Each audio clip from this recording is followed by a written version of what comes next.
Ndibone abantu besitsha, ibingathi kusejele kule ndawo endiboniswa khona abantu besitsha, then abantu ababancedayo beslowly ngendlela emangalisayo.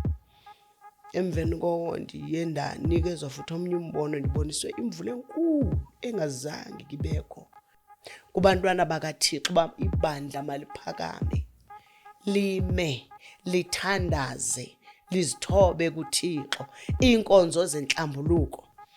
Phaa kuvesi 10 apha kuvesi 12 ndizomemezela ngomthandazo wesizwe bangcwele. Sithandazele isizwe, sithandazele isizwe. Abantu basentlungwini abazi uba ithemba labo lingavela phi ukuba bahlanguleke, kodwa ibandla lilo eliphethe impendulo. Abantu bazi uba ixesha liphelile, uYesu uyabuya.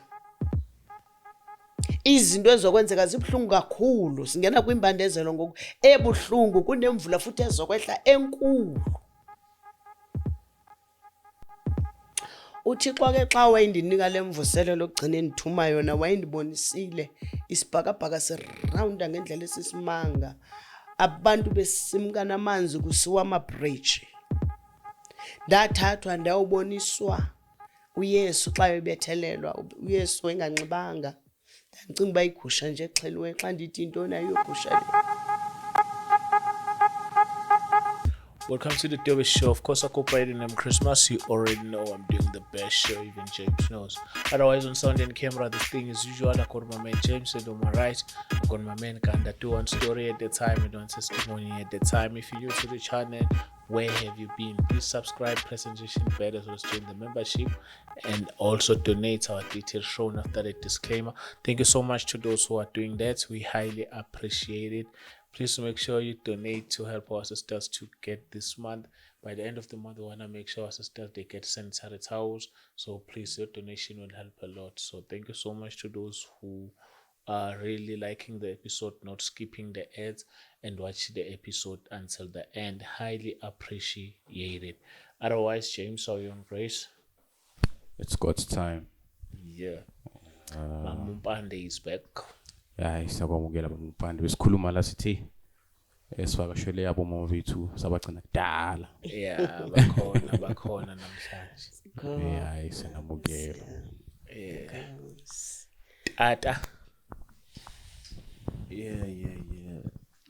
Xesha lika Yesu DJ Pingat's achilitsi. Yeah, it's God's time. Siyabonga mama usivakashele namhlanje. Ngeke kade samgcina.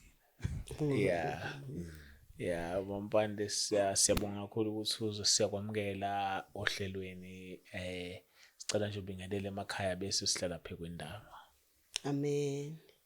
Ndiyabulisa bangcwele egameni lenkosi yethu Yesu Kristu waseNazaretha. Ndibulise kubazalwane bam qala ndinabo apha e-studio. Ndibulise South Africa yonke, umhlaba wonke jikelele. Ngegama elihle lenkosi yethu Yesu Kristu waseNazaretha. Ndinigcine kudala, ndiyacabanga ngoDisemba. Inkosi iphinde yathanda uba mandizovela futhi manje.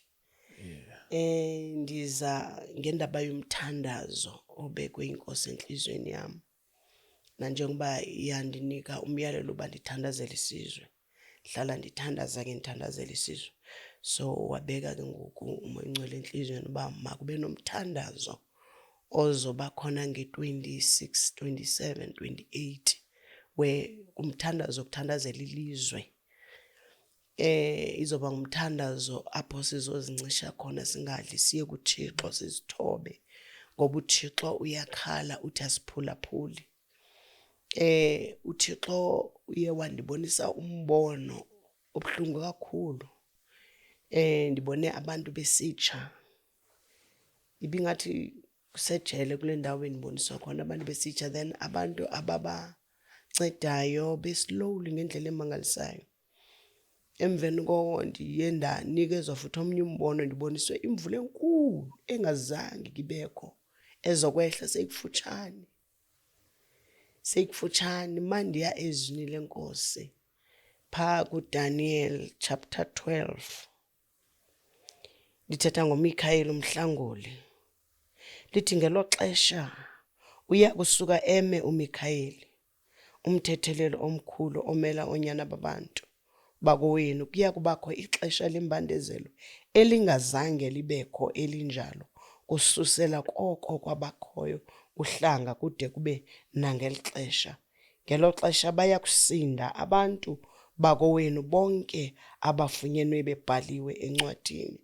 Uye wandibonisa lo mvula kuThixo, imvula ndiyathemba ukuthi bendike ndeza apha ndithetha ngezikhukhula uThixo azikhilayo ziye zenzeka. Kukaninzi ke ezikhila uThixo zenzeke, kodwa le andibonise yona yengazange yakhe yenzeka and seyiseduze seyikufutshane.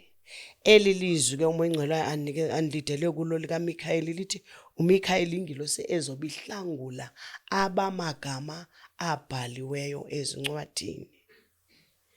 Elo xesha kube lixesha lembandezelo enkulu engazange ke ibekho futhi engakuphindi ibekho. uJesu semnyango, uJesu usemnyango. Sikwixesha lokubana silibandla simele into kokubana ukukhanya kukaThixo kufikelela abantu. Abantu abazi uba kuxesha liphi ibandla lilo lizophakama lithandaze lilile kuThixo, njengoba ndizomemezela lo mthandazo wesizwe ozoba nge-26, 27, 28. Kunela lizwi eliphaya kuYowel chapter 2 esizobe sithandaza ngalo, apho uThixo athetha ngokuthi amadoda amakhulu afanele eme athandaze. Amen. Yowel chapter 2. Ukumemele nguqukweni nakwinzilo. Ngoko ke utsho uYehova ukuthi buyelani kum ngenhliziyo yenu yonke, nangokuzila, nangokulila, nangokumbambazela. Nikrazule inhliziyo yenu, ingabizi ingubo zenu. Nibuyele kuYehova uThixo wenu kuba unobabalo nemfesane yena. Uzeka kade umsindo, unenceba enkulu, uyazohlwaya ngenxa yobubi. Yepha verse 16. Hlanganisani abantu, ngcwalisani bandla, buthana amadoda amakhulu, hlanganisani iintsapho nabanyisayo emabeleni,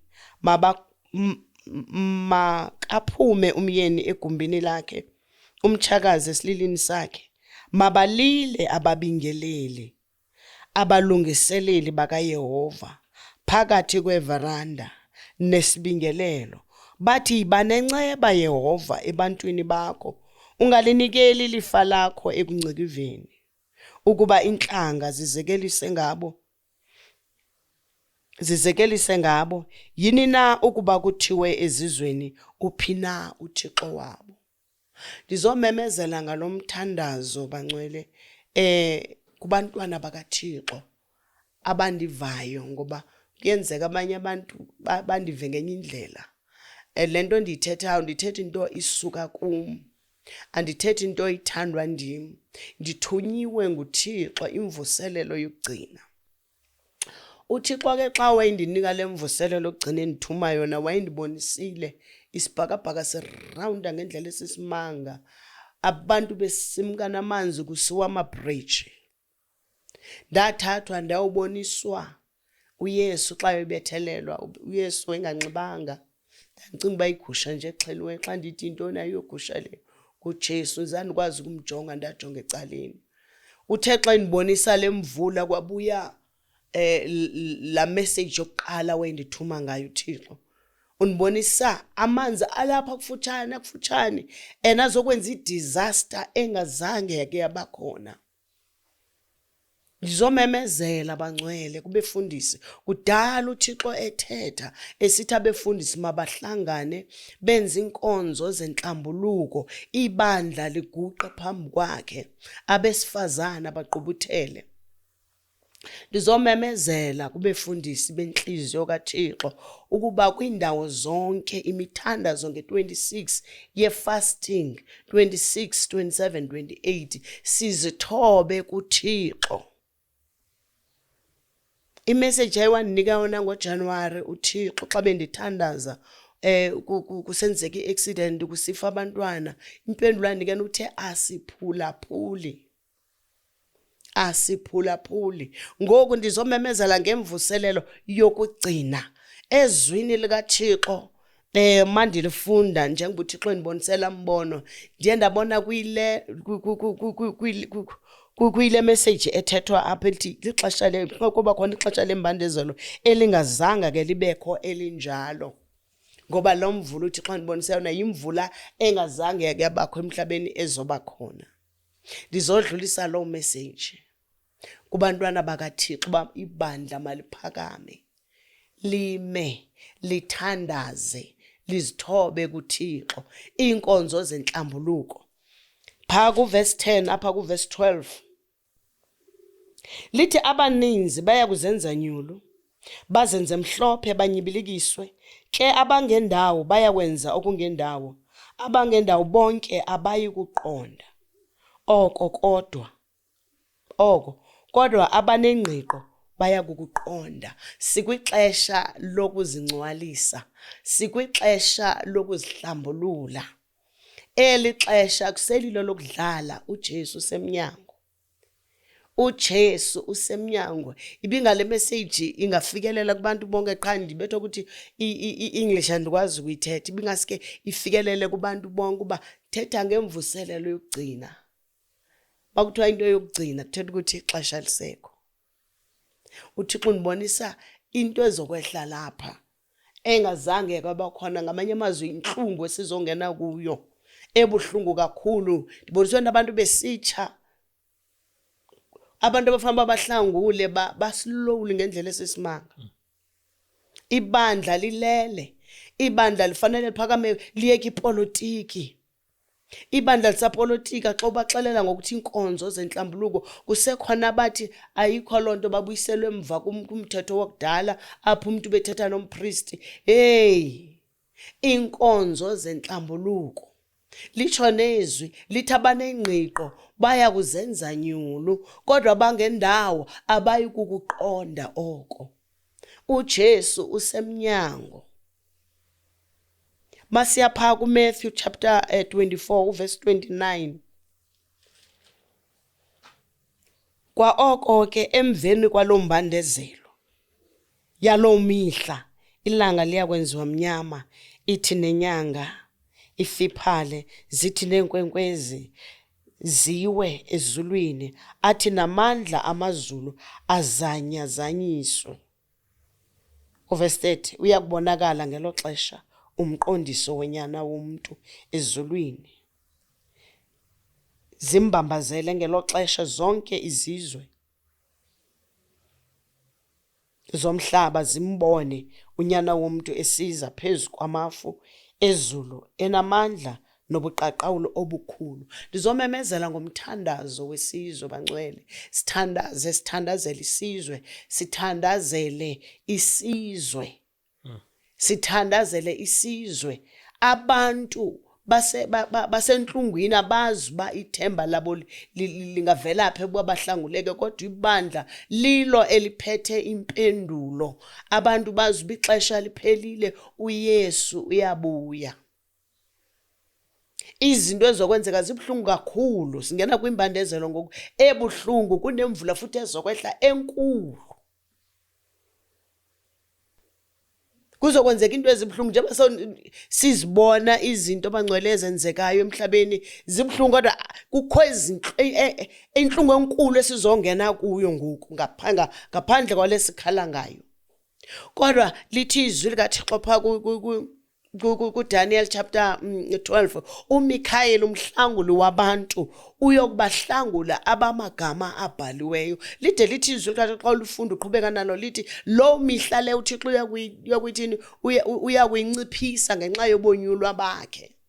Ixesha ke alisekho. Ndizodlulisa lo message yokuthi uJesu iyabuya and uThixo undibonisa imvula ezokwehla apha engazange yake yabonwa yimvuselelo yokugcina. Izobibanjelwe kuphi mama? Sizobe sina umthandazo thina eTabankulu. Ingaske abantu abangakwazi kwindawo bakuzo babe kula fasting bazithobe kuThixo noba awukwazanga ukuya kuloo ndawo. Abefundisi kuloo ndawo bakwazi ukuhlangana kuyo baziba ezantsuku ezintathu siyazithoba kuThixo. Okay. No. Ixesha esikulo libhlungu kakhulu. Hey kuyabheda. Kuyabheda kukabhedi njengoba sithi kuyabheda uThixo uveza into ebhlungu ezokwenzeka ebhlungu. Abantu into ebhlungu kakhulu andazi abanye bandisharana babalazi nexesha esikulo bakuxesha liphi ngoku. Elixesha eli kugcwaliswa izibhalo iRevelation chapter 13 verse 18. Abantu bava kuthethwa nge-ideas ofakwa emzimbeni abafundiswanga abaxelelwa ngenyaniso abantu. Elixesha esikulo kugcwaliswa izibhalo antichrist uthatha indawo. Yi666 ezongena ngoku. Seyiqalile vele ilontshe kwezindaweni. uSathane uzonikwa izigunya loba makenze ukuthanda kwakhe. Abantu mababalekele kuYesu ngale second esiyinikeziweyo. Ungathi kusasa nizomamkela uYesu mawusamkela uYesu uphila impilo engcwele. Kodwa uThixo kwanibonisa umhlola ndandike ndayibeka apha ngexesha ndandiqala ufika apha wanibonisa abantu abasekugqibeleni ngaba abangenayo ukudlula abantu abangaphakathi. Abantu abangazani naThixo bayibona into eyenzeka ungaphandle kodwa abangaphakathi endlini basaphethe ububuthongo ababoni ukuthi kwenzekani. Kugcwaliswa izibhalo ngoku. I666 izofakwa ebantwini ID kuthiwa yiID kuthiwa yithi ID ezofakwa 666 leyo.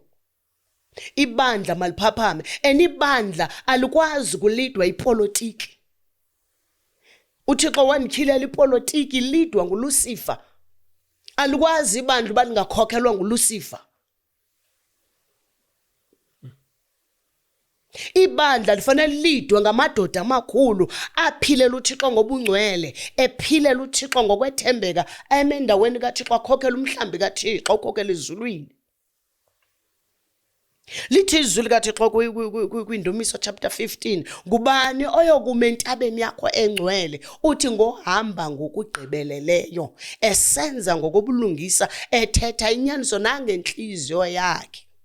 Akakwazi umuntu ongema entabeni kaThixo athi ukhokhela abantu bakhokhelele ezulwini engazani noThixo. Ipolitika ikwazi ukukhokhela uThixo. Bangcwele ipolitika ikwazi ukukhokhela ibandla eliyezulwini. Ibandla eliyezulwini likhokhelwa nguMoya Ingcwele umnikazi. Labantwana bakaThixo beme endaweni kaThixo ngokobungcwele kunesohlwayo uThixo sehlisileyo endandike ndasibeka apho uThixo wasivezayo. Abantu mabeme endaweni kaThixo ngokumqhela bazolimala abanye sebevele sebelimele. uThixo uzokohlwaya ngelalizwi likwizenzo chapter 5 verse 1 wanibonisa umfundisi emepulpit.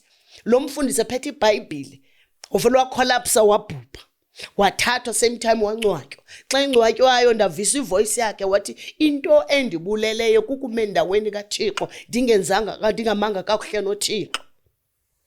Bandivuka ndithi Moya Ingcwele izenzo chapter 5 xa ndifunda kuzenzo chapter 5 ndafumanisa esisohlwayo sikaHananiya noSafira. Singabi ngoHananiya noSafira endaweni kaThixo. Nekumkani uZiya yakhuzwa kwathiwa kumkani uZiya ayikho kwakho kuma endaweni kaThixo uzazi ba umanga kakuhle noThixo wenze wrongo wafoster wema endaweni kaThixo wamohlwayo uThixo ngeqhenqa. Lizomemezela ngomthandazo bangcwele kubantwana bakaThixo aboyika uThixo benza intando kaThixo bathandazela ilizwe lethu balilidele kuThixo inkonzo zenhlambuluko inkonzo zokuzithoba kuThixo. uThixo uyakhala emazulwini uthi asiphulaphula apha emhlabeni uthi ubona iconcert akaboni bantwana bakhe babuyela kuye. Imvula enkulu nansi yona seyifikile kufutshane engazange ke yabakhona. Ndizodlulisa lo message. Siyabonga kakhulu. Amen. Siyabonga kakhulu mama. Message nje phuthuma ubazalwane sithemba ukuthi nizomamela abanendlebe bazozwa benze njengoba umamesho. So siyabonga kakhulu mama ukuthi uzidlulisele imessage ebalulekile. Sithemba ukuthi nabantu bazoyireceive emakhaya. Amen tata. Amen. And James, we out. Ndiyabulela kakhulu. Siyabonga. Amen.